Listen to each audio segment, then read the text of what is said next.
Hey everyone, this is Venomous Prime. So this week was a big week for Transformers. We got a new trailer for Rise of the Beasts, which showcased the Chaos Bringer himself, Unicron. And we got some more info on the animated Cybertron prequel, Transformers 1. I'm gonna be honest, I'm not really feeling that title. I have been fascinated by this movie since I first heard about it, which was way back when The Last Night was out in theaters. This was when they still had the writer's room, the same writer's room that would map out the spin-off movies for this Transformers cinematic universe they were trying to build.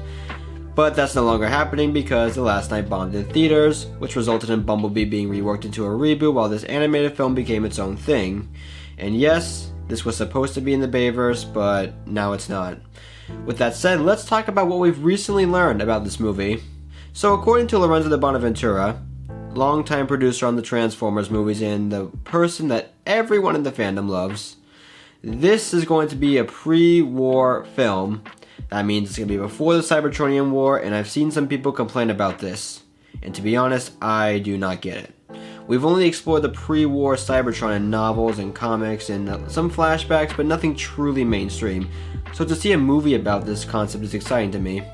It would also show the casual fans and non-fans a different side to Transformers because, to be honest, I think most of them only know the Michael Bay films. I know there are people who like the Bay films, and that's fine. I did when I was younger, but let's be real. They're not the best representation of what Transformers is. I am directly below! The enemy scrotum! I think the one character who could benefit from this movie is Megatron. Megatron is probably the most iconic villain in the entire franchise, and he was really screwed over in the Michael Bay movies. He was cut from the Cybertron scene in Bumblebee, and whether or not he makes an appearance in Rise of the Beasts is still up in the air. But for people to see a different side of this character, not as a spiky monster who was put in a blender, but a gladiator turned revolutionary who lost his way, I'm assuming they're sticking to this backstory since it's been used for Megatron for years now.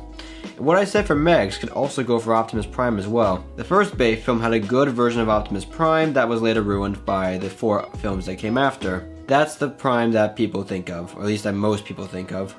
With this Cybertron film, people can be introduced to a younger side of Optimus, or as he was called before he became Prime, Orion Pax. We'll have to see on whether or not they use this name.